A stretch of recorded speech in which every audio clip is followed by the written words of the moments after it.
Le Buzz Room Service. À côté de chez vous, il y a forcément quelqu'un qui fait le buzz. Vers l'infini et au-delà.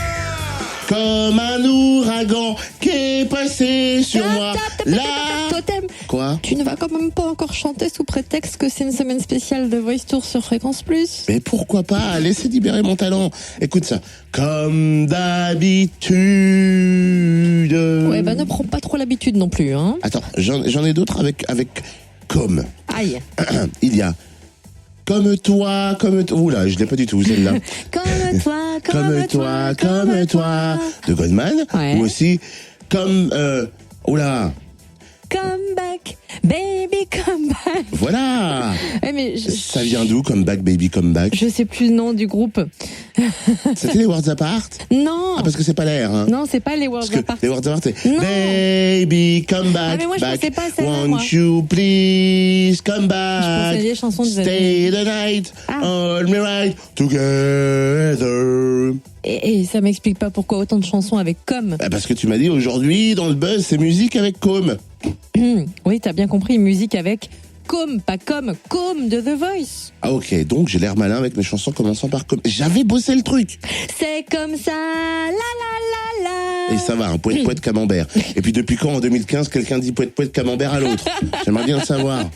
Écoute, plus tard la dispute parce que je pense que comme s'impatiente au téléphone. Salut comme. Salut. Comment tu t'es retrouvé aux auditions à l'aveugle? Totalement par hasard en fait. À la base, c'est un peu bizarre.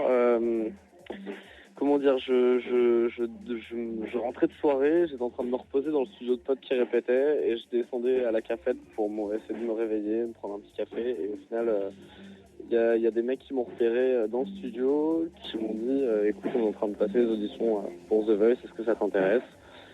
Moi, j'avais jamais regardé l'émission, j'avais pas du tout la prétention d'être The Voice, donc voilà, c'était pas. J'étais en train de bosser un peu sur mon album aussi, du coup voilà, c'était pas trop dans les plans. Et du coup, pendant un mois, j'ai passé une audition dans les studios même où ils m'ont trouvé. Et du coup après, finalement, ça s'est fait. C'est mon manager qui m'a un peu poussé à faire cette aventure. Et j'ai envie de dire heureusement parce qu'au final. Tous les préjugés que je pouvais avoir sur une émission comme The Voice, après tout ce qui était F1, tout ça, ça m'a beaucoup aidé au final. Je me suis beaucoup épanoui dans cette aventure. Au final, j'ai beaucoup progressé. Ça m'a apporté énormément d'expérience. J'ai fait des super rencontres. J'ai vécu des super moments. J'ai énormément rigolé aussi. Du coup, voilà, c'était franchement tout bénef et c'est la meilleure chose qui pouvait m'arriver cette année, quoi. Quel est le conseil que ton coach t'a le plus répété? Elle m'a juste fait sois toi-même et reste fidèle à ce que t'es, quoi. Une fois l'aventure terminée, il y a une sorte de vide qui se crée, un temps calme après la tempête médiatique ou on est direct sur des charbons ardents pour la tournée? Alors, moi, ce qui s'est passé, c'est qu'en sortant de The Voice, j'ai juste pris une semaine pour moi, totalement coupé de tout. Et après ça, en fait, j'ai directement commencé à bosser sur mon album. Par exemple, je suis rentré, j'ai pas dormi depuis presque 2 jours, vu que je suis rentré directement du studio à 6h30 ce matin. Donc, je suis en train de bosser sur mon album à fond et je me rends pas trop compte de la redescendre dans le sens où je m'arrête pas de travailler sur mes projets musicaux. Alors comment ça se passe la préparation de la tournée? Et ça se passe super bien. On commence à 10h, on finit entre 17h et 19h. Ça se passe sur 2 jours. Donc voilà, on répète un peu les titres, on essaie de faire tous les réglages de son pour les zéniths. Et puis du coup voilà, pour ces shows-là, on n'a par personne, on fait 2 solos, on fait aussi des duos, il y aura des collégiales. Donc voilà, ça s'annonce plutôt cool et on est tous super contents à la rencontre du public et voilà, super pressés aussi. Tu nous parlais à l'instant d'un album qui se prépare. On peut en savoir un tout petit peu plus ou pas trop encore? Ça reste assez secret? Pour l'instant, non, je suis juste en train de finir mes compos, de les maqueter et j'ai eu quelques propositions par des maisons de disques et du coup voilà, j'attends, j'essaierai de prendre la bonne décision, de m'engager avec les gens qui me correspondront le plus.